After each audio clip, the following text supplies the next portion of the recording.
സ്വാഗതം, നമസ്കാരം. എൻ്റെ പേര് ടി.പി. ശ്രീനിവാസൻ എന്നാണ്, ഫോമർ അംബാസിഡർ. ഇപ്പോൾ ശ്രീ രാജീവ് ചന്ദ്രശേഖറിൻ്റെ ഇലക്ഷൻ കമ്മിറ്റിയുടെ ചെയർമാനായി പ്രവർത്തിക്കുക. ഞാൻ ചെയ്ത രണ്ട് കാര്യങ്ങളാണ് വിശേഷിച്ചും. ഒന്ന്, അദ്ദേഹത്തിനെ പറ്റിയ ഒരു പുസ്തകം, രാജീവ് ചന്ദ്രശേഖർ ഒരു വിജയഗാഥ എന്നൊരു പുസ്തകം 15 ദിവസം കൊണ്ട് രചിച്ച് എല്ലാവർക്കും കൊടുത്തിരിക്കുകയാണ്. നിങ്ങൾക്കും അതിൻ്റെ കോപ്പി കിട്ടും.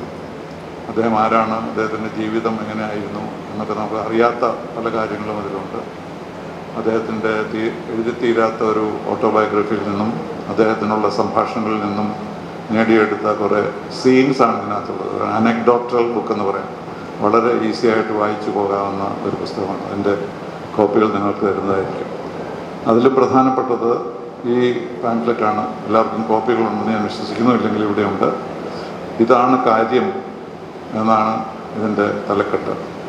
അതിൻ്റെ കഥ നിങ്ങൾക്കറിയായിരിക്കും. ശ്രീ രാജീവ് ചന്ദ്രശേഖർ വന്നപ്പോൾ തന്നെ അദ്ദേഹത്തിൻ്റെ ഏറ്റവും വലിയ വാഗ്ദാനം ഇനി കാര്യം നടക്കും എന്നായിരുന്നു.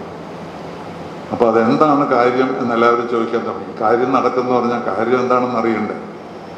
അപ്പോഴാണ് അദ്ദേഹം ഒരു കമ്മിറ്റി വിളിച്ചു കൂട്ടി പത്രസമ്മേളനം നടത്തി.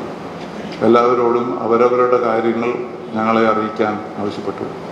എന്നോടത് ക്രോഡീകരിച്ച് ഒരു വിഷൻ സ്റ്റേറ്റ്മെൻറ്റ് ഉണ്ടാക്കാൻ ആവശ്യപ്പെട്ടു.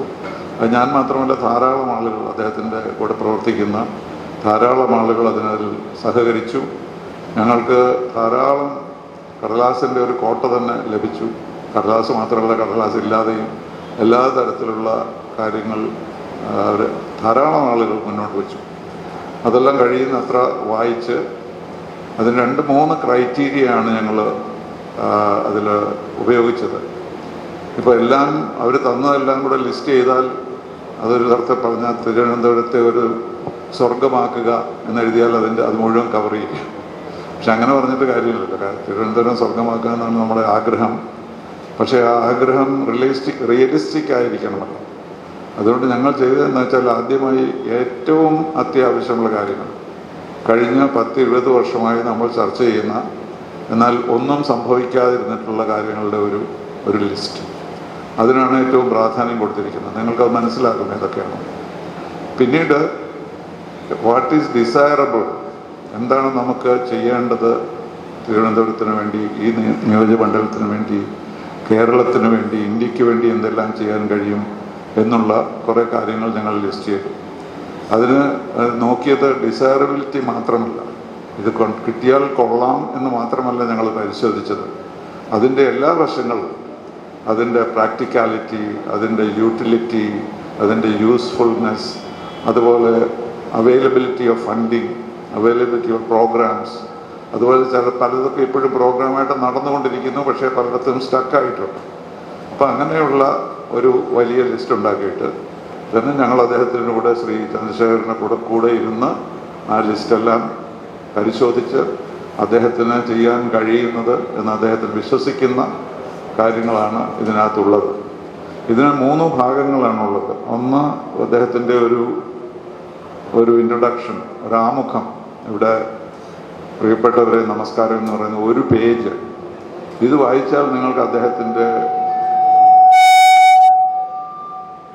അദ്ദേഹത്തിൻ്റെ ഉദ്ദേശവും അദ്ദേഹത്തിൻ്റെ ഫിലോസഫിയും അദ്ദേഹത്തിൻ്റെ നിശ്ചയദാർഢ്യവും കാണാൻ കഴിയും. വളരെ ചെറുതായിട്ടുള്ളതാണ്.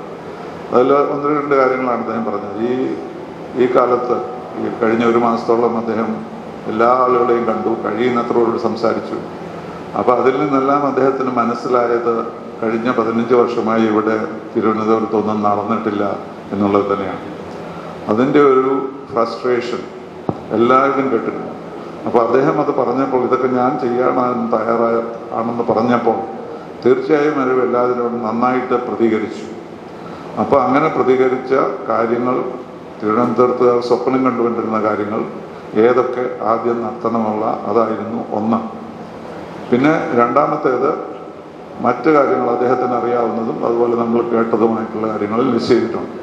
അതൊരു വലിയൊരു ലിസ്റ്റാണ്, നിങ്ങൾക്ക് കാണാം. പക്ഷെ അതിനേക്കാൾ പ്രധാനമായിട്ട് നിങ്ങൾക്ക് പെട്ടെന്നൊരു ഐഡിയ കിട്ടാൻ വേണ്ടത്, ഇതിനകത്തൊരു ഭൂപടമുണ്ട്, ഒരു മാപ്പ്. നമ്മുടെ മണ്ഡലത്തിൻ്റെ ഒരു മാപ്പ് ഇതിലുണ്ട്. ഇത് നോക്കിയാൽ എവിടെയൊക്കെയാണ് പുതിയ പ്രോജക്റ്റുകൾ വരുന്നത്. ഇപ്പോൾ all India Institute of Medical science എവിടെയാണ് വരുന്നതെന്ന് ഇതിൽ നോക്കിയാൽ അറിയാം. അതുപോലെ എവിടെയാണ് പുതിയ ടെക്നോ പാർക്ക് വരുന്നത്. അപ്പോൾ ഒരു ചിത്രം ഇതെല്ലാം സംഭവിച്ചു കഴിഞ്ഞാൽ തിരുവനന്തപുരം എങ്ങനെ ആയിരിക്കും എന്നുള്ളതിൻ്റെ ഒരു ചിത്രം നിങ്ങൾക്ക് ലഭിക്കാൻ ഈ ഭൂപടം സൗകര്യപ്രദമാണ്. പിന്നെയുള്ളത് ഇതിൻ്റെ എല്ലാം ഡീറ്റെയിൽസാണ്, ഏതൊക്കെയാണ് നടത്താവുന്നതെന്ന്. പക്ഷെ അദ്ദേഹം പറഞ്ഞിരിക്കുന്ന ഒരു കാര്യം, ഇതെല്ലാം അദ്ദേഹം ഒറ്റയ്ക്ക് നടത്താനുള്ളതല്ല. ഇത് അദ്ദേഹം പറഞ്ഞിട്ടുണ്ട് ആരുടെയൊക്കെ സഹകരണമാണ് അദ്ദേഹത്തിന് വേണ്ടതെന്നുള്ളത്.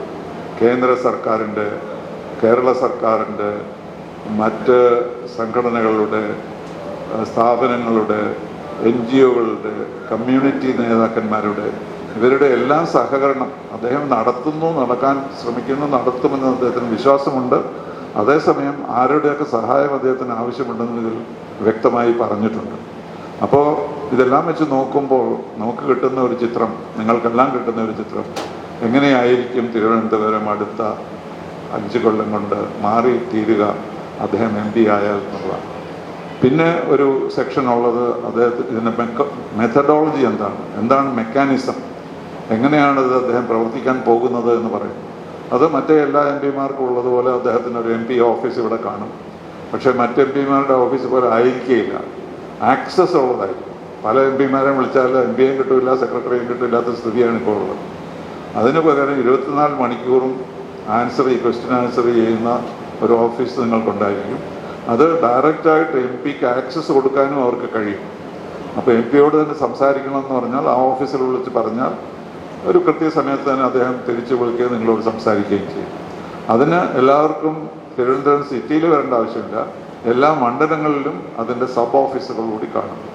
അപ്പോൾ അവരുടെ ഉദ്ദേശം അവർ എന്തൊക്കെയാണ് നടക്കുന്നത് എന്ന് മോണിറ്റർ ചെയ്യുകയും അതിനെപ്പറ്റി ചോദിക്കുന്നവർക്ക് യഥാർത്ഥത്തിലുള്ള പുരോഗതി എന്താണെന്ന് പറഞ്ഞു കൊടുക്കുകയും എന്തെങ്കിലും പ്രശ്നങ്ങൾ അതിലുണ്ടെങ്കിൽ എന്താണെന്ന് മനസ്സിലാക്കി കൊടുക്കുകയും അങ്ങനെ ഒരു കണ്ടിന്യൂസ് ആയിട്ടുള്ള ഒരു flow of information both vase, one way അല്ല, ബോത്ത് വേസ് MP-യോട് ചെയ്യാൻ തരുന്നില്ല. അത് ഈ പബ്ലിക്കേഷൻ വെച്ചുകൊണ്ട് നിങ്ങൾക്ക് അദ്ദേഹത്തോട് ചോദിക്കാം ഇതെവിടെയായി, ഇത്ര വരെ ഇങ്ങനെ ആയിട്ടുണ്ട് എങ്ങനെയെന്നുള്ളത്, അതിൻ്റെ എന്താണ് പ്രശ്നങ്ങൾ. പിന്നെന്നുള്ളത് ഇതിൽ പറഞ്ഞിരിക്കുന്ന ചില പ്രോജക്റ്റുകളൊക്കെ നടന്നുകൊണ്ടിരിക്കുന്നതാണ്. നേരത്തെ പല ഗവൺമെൻറ്റുകളും തുടങ്ങിയിട്ടുണ്ട്, പക്ഷെ തുടങ്ങി പകുതിയായി കിടക്കുകയാണ് പലതും.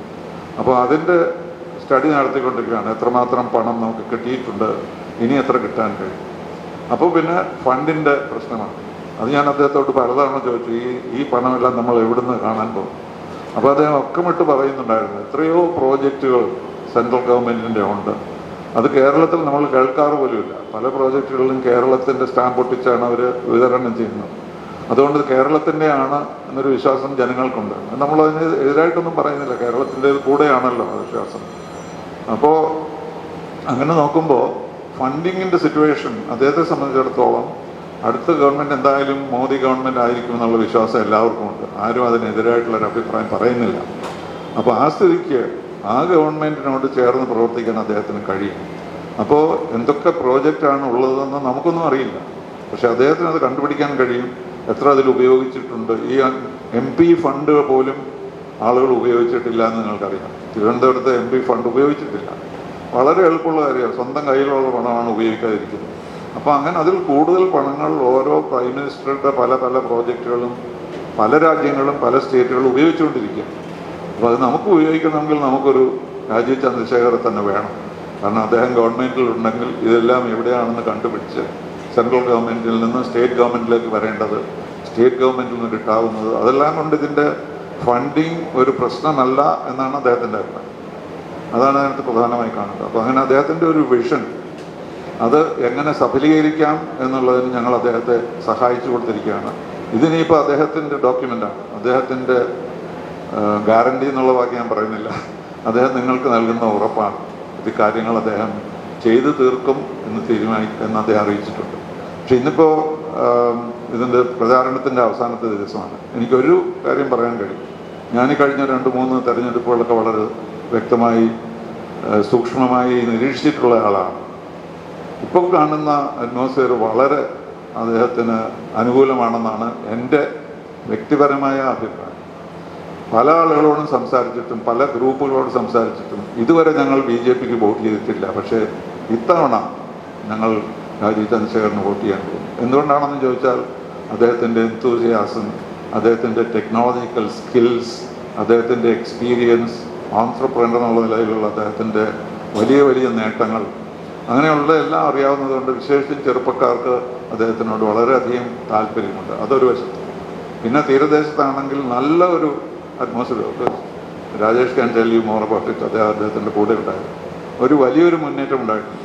പല വിഭാഗക്കാരും മുമ്പ് പ്രത്യേകമായി BJPക്ക് വോട്ട് ചെയ്യാത്ത പലരും സ്വന്തമായി അവരുടെ കമ്മ്യൂണിറ്റികളിൽ യോഗം നടത്തി തീരുമാനമെടുത്തിട്ടുണ്ട്. അതായത് പുറത്തു വിടുന്നില്ലെങ്കിൽ പോലും അതവർ പ്രത്യേകം ഞങ്ങളെ അറിയിക്കുന്നുണ്ട്. അപ്പോൾ അങ്ങനെ ഒരു വലിയ ഒരു സപ്പോർട്ടിൻ്റെ ഇതാണ് ഞാനിപ്പോൾ കാണുന്നത്. ഇതെൻ്റെ വ്യക്തിപരമായ അഭിപ്രായമാണ്.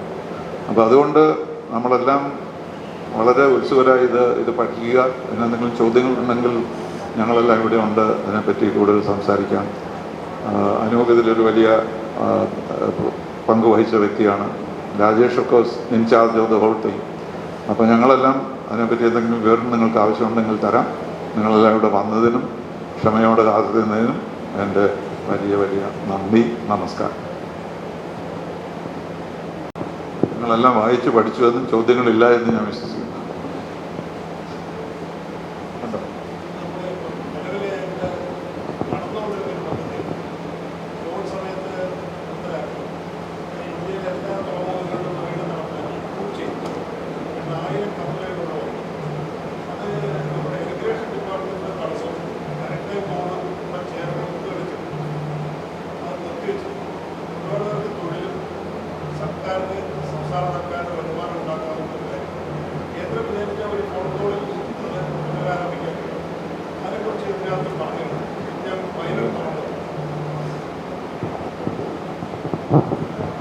ക്രൂജൻ്റെയിലില്ലേ, അത് സ്ഥാനാർത്ഥിയുടെയും കേന്ദ്ര ഗവൺമെൻറ്റിൻ്റെയും ശ്രദ്ധയിൽപ്പെടുത്തിയിട്ടുണ്ട് ആ വിഷയം. ഇടയ്ക്ക് വന്ന കുറച്ച് ടെക്നിക്കൽ ഇഷ്യൂസ് കാരണമാണ്. എനിക്ക് തോന്നുന്നു പുതിയ ഗവൺമെൻറ് വന്നു കഴിഞ്ഞാൽ ആദ്യം കൺസിഡർ ചെയ്യുന്ന കാര്യം അത് തന്നെയായിരിക്കും. അത് ശ്രദ്ധയിൽപ്പെട്ടിട്ടുണ്ട്.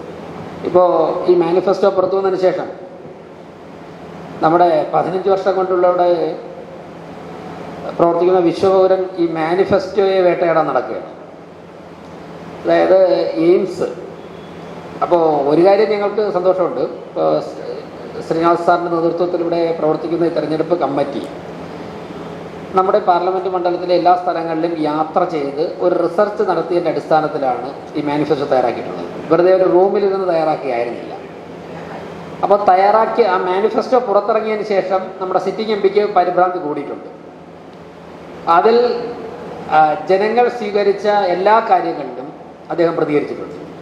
All India Institute of Medical Science കൊണ്ടുവരുമെന്ന്, നെയ്യാറ്റിൻകര താലൂക്ക് ആ ഭാഗം കേന്ദ്രീകരിച്ച് കൊണ്ടുവരുമെന്നാണ് NDA മുന്നോട്ട് വച്ചിട്ടുള്ളത്. സ്ഥാനാർത്ഥിയുടെ കാഴ്ചപ്പാട് അതാണ്. അപ്പോൾ സിറ്റിംഗ് MP ചോദിക്കുകയാണ്, അതിൽ ചോദിച്ച കാര്യം, സംസ്ഥാന സർക്കാർ സ്ഥലം കൊടുത്തില്ലെങ്കിൽ ഇതെങ്ങനെയാണ് കൊണ്ടുവരാൻ പറ്റുന്നത്? അപ്പോൾ സംസ്ഥാന സർക്കാർ ഇവിടെ സ്ഥലം കൊടുക്കാൻ വേണ്ടി തിരുവനന്തപുരത്ത് എയിംസ് കൊണ്ടുവരാൻ വേണ്ടി അദ്ദേഹം ഒരു പ്രവർത്തനവും നടത്തിയില്ല എന്നതോടുകൂടി തന്നെ വ്യക്തമാണ്. സംസ്ഥാന സർക്കാർ അപ്പോൾ ഇദ്ദേഹത്തിന് ഒരു MP എങ്ങനെയാണ് പ്രവർത്തിക്കേണ്ടതെന്നുള്ള ഒരു ബാലപാഠം പോലും ഇദ്ദേഹം മനസ്സിലാക്കിയിട്ടില്ല. കേന്ദ്ര ഗവൺമെൻറ്റിന് all India Institute of Medical science കൊണ്ടുവരാൻ വേണ്ടി കേന്ദ്ര ഗവൺമെൻറ് ഒരുപാട് കാര്യങ്ങളിൽ തീരുമാനമെടുക്കാനുള്ള അധികാരമുണ്ട്.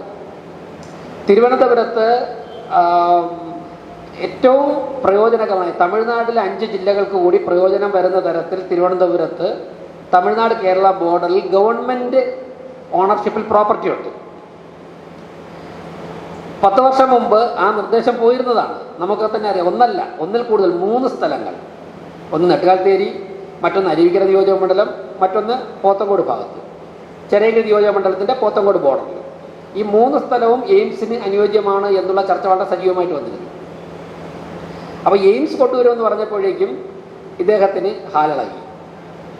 അപ്പോൾ തീർച്ചയായിട്ടും ഈ മാനിഫെസ്റ്റോയിൽ ജനങ്ങളുടെ സാധാരണ ജീവൽ പ്രശ്നങ്ങളാണ് അഡ്രസ്സ് ചെയ്തിട്ടുള്ളത്. 3 ദിവസമായി 15 വർഷം ഞാൻ ഇന്നതൊക്കെ ചെയ്തു എന്ന് പറയാനല്ല, ഞാനിനി ഒരിക്കലും തിരുവനന്തപുരം പാർലമെൻറ്റിൽ നിന്ന് ഇലക്ഷനിൽ മത്സരിക്കില്ലെന്ന് പറയാനും, പിന്നെ അതോടൊപ്പം തന്നെ കേന്ദ്ര ഗവൺമെൻറ്റിൻ്റെ വികസന പരിപാടികൾ തൻ്റേതാക്കി മാറ്റുവാനുമായിട്ടാണ് നമ്മുടെ എം പി സമയം ചെലവഴിച്ചുകൊണ്ടിരിക്കുന്നത്. വളരെ നല്ല രാഷ്ട്രീയ മത്സരമാണ് തിരുവനന്തപുരത്ത് നടക്കുന്നത്.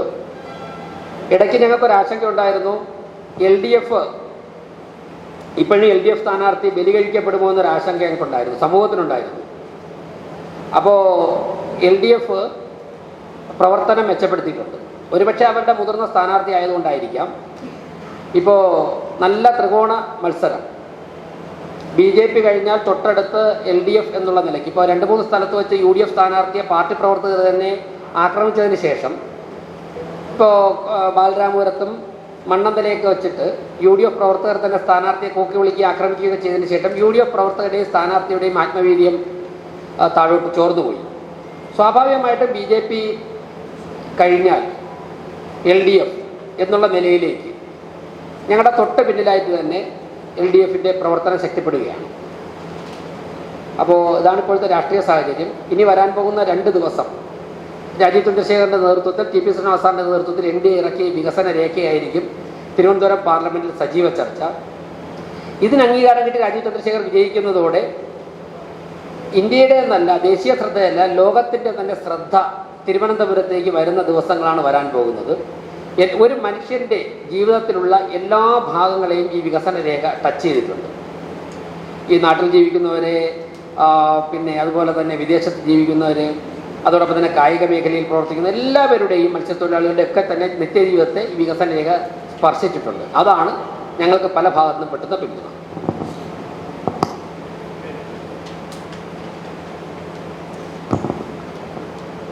ഒരു കാര്യം ഇതിനകത്തൊന്ന് ആഡ് ചെയ്യാനുണ്ടായിരുന്നു. അതായത് ഈ വികസന രേഖയിൽ, കാരണം നമുക്ക് ഇതിൽ കൂടുതൽ കാര്യങ്ങൾ ഇതിനകത്ത് ഉൾപ്പെടുത്തേണ്ടിയിരുന്നു. TP ശ്രീനിവാസൻ സാറിന് അറിയാം, ഒത്തിരി കാര്യങ്ങളുണ്ട്. എല്ലാം കൂടി ഇതിൽ സ്ഥലപരിമിതി കാരണം നമ്മൾ ഉൾപ്പെടുത്തിയിട്ടില്ല. പക്ഷേ എന്നാൽ പോലും ഗതാഗത സൗകര്യങ്ങൾ, അടിസ്ഥാന സൗകര്യങ്ങൾ വികസിപ്പിക്കുന്നതിനെ കുറിച്ച് വ്യക്തമായിട്ട് ഇതിനകത്ത് പല പോയിന്റുകളായിട്ട് പറഞ്ഞിട്ടുണ്ട്. ഇന്നലെ ശ്രീ രാജീവ് ചന്ദ്രശേഖർ അദ്ദേഹം പാറശാല മുതൽ തിരുവനന്തപുരം സെൻട്രൽ വരെ ട്രെയിനിൽ യാത്ര ചെയ്തു, പാസഞ്ചർ ട്രെയിനിൽ, രാവിലത്തെ പാസഞ്ചർ ട്രെയിനിൽ.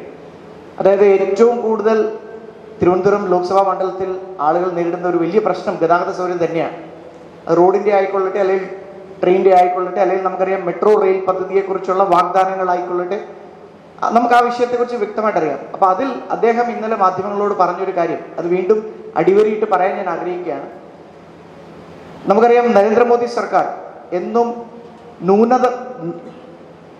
ആധുനികമായ ഔട്ട് ഓഫ് ദ ബോക്സ് ഗതാഗത സൗകര്യങ്ങൾ കൊണ്ടുവരുന്നതിൽ മുമ്പിൽ നിൽക്കുന്ന ഒരു സർക്കാരാണ്. ഇപ്പം നമുക്കറിയാം ഗുജറാത്തിൽ നിന്ന് മുംബൈയിലേക്ക് പോകുന്ന ബുള്ളറ്റ് ട്രെയിൻ അടക്കം, അല്ലെങ്കിൽ ഇപ്പോൾ ഏറ്റവും ഒടുവിൽ സാധ്യമായ ഡൽഹിയിൽ നിന്ന് മീററ്റിലേക്ക് പോകുന്ന റാപ്പിഡ് ട്രെയിൻ സർവീസ് അടക്കം, അങ്ങനെ പല കാര്യങ്ങൾ കൊണ്ടുവന്നു. അപ്പം അതിൻ്റെ ഭാഗമായിട്ട് പാറശാല മുതൽ തിരുവനന്തപുരം സെൻട്രൽ വരെയോ അല്ലെങ്കിൽ കൊച്ചുവേളി വരെയോ, കൊച്ചുവേളി സ്റ്റേഷൻ്റെ വികസനത്തെക്കുറിച്ച് നമുക്കറിയാം, അവിടെ വരെയോ യാത്ര ചെയ്യാൻ സാധിക്കുന്ന രീതിയിലുള്ള സബർബൻ ട്രെയിൻ, നമുക്കറിയാം മറ്റ് പല നഗരങ്ങളിലുള്ള ഒരു സംവിധാനമാണ് സബർബൻ ട്രെയിൻ. അതായത് ഇപ്പോൾ മുംബൈയിലൊക്കെ പോയാൽ നമുക്കറിയാം, മുംബൈയിൽ ലോക്കൽ എന്നാണ് അതിനെ വിളിക്കുന്നത്, ബാംഗ്ലൂരിലുണ്ട്, ഡൽഹിയിലുണ്ട്. ഇപ്പം എന്ന് പറഞ്ഞു കഴിഞ്ഞാൽ പാറശാല മുതൽ കൊച്ചുവേളി വരെ അല്ലെങ്കിൽ തിരുവനന്തപുരം സെൻട്രൽ വരെ യാത്ര ചെയ്യാൻ പറ്റുന്ന രീതിയിൽ 2, 3, 4 ജോഡി ട്രെയിനുകൾ, അതായത് രാവിലെയും വൈകുന്നേരവുമായിട്ട്, അതായത് പ്രത്യേകിച്ച് ജീവനക്കാർക്ക് രാവിലെ ഓഫീസിൽ പോകാൻ, വിദ്യാർത്ഥികൾക്ക് കോളേജുകളിലേക്ക് പോകാൻ മറ്റുമൊക്കെ ആയിട്ട് ഈ ഒരു സംവിധാനം മുഖ്യമായും ഹൈ പ്രയോറിറ്റിയിൽ ഈ പദ്ധതിയുടെ ഭാഗമായി, ഈ വികസന രേഖയുടെ ഭാഗമായിട്ടുണ്ട് എന്ന് കൂടി ഞാൻ കൂട്ടിച്ചേർക്കാൻ ആഗ്രഹിക്കുകയാണ്.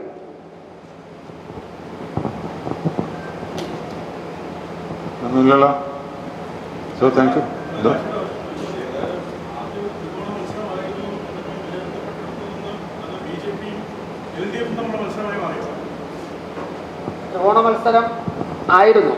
ഇപ്പോൾ ഈ ആക്രമണം പല സ്ഥലത്തുനിന്ന് നേരിട്ടപ്പോഴേക്കും UDF സ്ഥാനാർത്ഥിയുടെ ആത്മവീര്യം UDF പ്രവർത്തകരുടെയും ചോർന്നു പോയതുപോലെയാണ് ഞങ്ങൾക്കിപ്പോൾ ഫീൽ ചെയ്യുന്നത്. ഇപ്പോൾ മാധ്യമപ്രവർത്തകരെ നിരീക്ഷിച്ചാൽ അറിയാം, പല സ്ഥലങ്ങളിലും UDFൻ്റെ പരമ്പരാഗതമായി പ്രവർത്തിക്കുന്ന നേതാക്കന്മാരെ കാണാനില്ല പല സ്ഥലങ്ങളിലും. എന്നാൽ ന്യൂനപക്ഷ മേഖലകളിലൊക്കെ തന്നെ LDF പ്രവർത്തനം ശക്തിപ്പെടുത്തിയിട്ടുണ്ട്. അപ്പോൾ ആ ഒരു വിലയിരുത്തലിൻ്റെ അടിസ്ഥാനത്തിലാണ് ഞാൻ പറഞ്ഞത്, ഈ 2 ദിവസം കാര്യങ്ങൾ എങ്ങനെ പോകും നോക്കാം നമുക്ക്.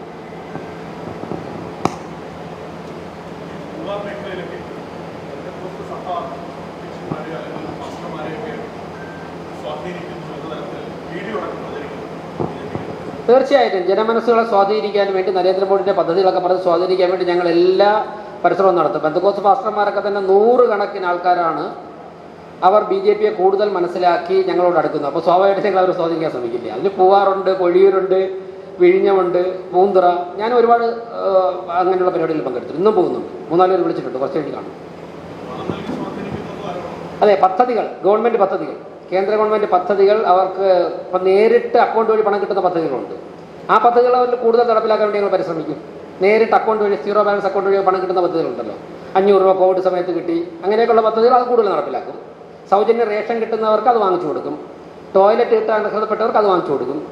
അപ്പോൾ ഈ ക്രിസ്ത്യൻ കമ്മ്യൂണിറ്റിയുടെ പാവപ്പെട്ടവരുടെ ഇടയിലേക്കൊന്നും ഇങ്ങനെയുള്ള പദ്ധതികൾ കടന്നു ചെല്ലാതിരിക്കാൻ വേണ്ടിയുള്ള ഒരു പരിശ്രമം LDF UDF നടത്തിയിരുന്നു. ഞങ്ങളിപ്പോൾ അതിനെ വഴിമാറ്റി. ഇപ്പം ഞങ്ങൾ അവിടെ കടന്നു ചെന്നു. ഇപ്പോൾ അസംഘട്ടിൽ ഇങ്ങനെയായിരുന്നല്ലോ, പാവപ്പെട്ട മുസ്ലിം സമുദായത്തിൽപ്പെട്ട ജനങ്ങളുടെ ഇടയിലേക്ക് കേന്ദ്ര ഗവൺമെൻറ് പദ്ധതികൾ എത്താതിരിക്കുക എന്നുള്ള നിലപാടായിരുന്നു മുലായം സിംഗ് ഉൾപ്പെടെയുള്ളവർ സ്വീകരിച്ചിരുന്നത്. അങ്ങോട്ട് BJPക്ക് പ്രവേശനമില്ല. അപ്പോൾ ഞങ്ങൾ അത്തരത്തിലുള്ള അർഹതയുള്ളവരെ കണ്ടെത്തി ആ പദ്ധതികൾ, ചിലത് അക്കൗണ്ട് വഴി ഗവൺമെൻറ് പണമായിട്ടാണ് കൊടുക്കുന്നത്, ചിലത് അവർക്ക് നേരിട്ട് ഭക്ഷണമായിട്ട് കിട്ടും, ചിലത് കുടിവെള്ളമായിട്ട് കിട്ടും. അതൊക്കെ ഞങ്ങൾ നടപ്പിലാക്കി. അതേ രീതിയാണ് ഞങ്ങൾ ഇവിടെയും പെന്തക്കോസ്ത്, ക്രൈസ്തവ, അതുപോലെ തന്നെ ന്യൂനപക്ഷ വിഭാഗങ്ങളുടെ ഇടയിൽ പ്രവർത്തിക്കുന്നത്. അതിൻ്റെ അടിസ്ഥാനത്തിൽ ഞങ്ങൾ പാസ്റ്റർമാരെ കാണാറുണ്ട്, ഇന്നും കാണുന്നുണ്ട്. അതാണ് ഞാൻ പറഞ്ഞത്, പദ്ധതികൾ വഴി പണം അവർക്ക് ലഭിക്കുന്നുണ്ട്. അത് ഇനിയും ലഭിക്കും.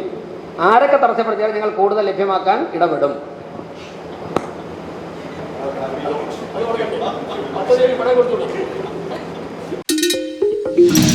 കഴിഞ്ഞ 5 വർഷത്തിൽ ഇവിടുത്തെ MP ഇവിടെ ചെയ്ത വികസനങ്ങൾ എന്തൊക്കെയാണ്?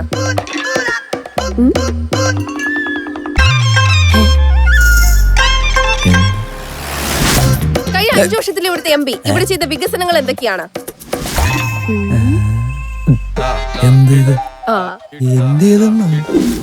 കഴിഞ്ഞ 5 വർഷത്തിനിടെ നിങ്ങളുടെ MP ഇവിടെ എന്ത് വികസനമാണ് നടത്തിയത്? ഇതെന്താ സംഭവം? മനസ്സിലായില്ലേ? കേരളത്തിൽ ആരൊക്കെ മാറി മാറി ഭരിച്ചിട്ടും ഇവിടെ ഒരു വികസനം ഉണ്ടായിട്ടില്ല. അതന്നെ കാര്യം. താമര ചിഹ്നത്തിൽ അമർത്തൂ, BJPയെ വിജയിപ്പിക്കൂ.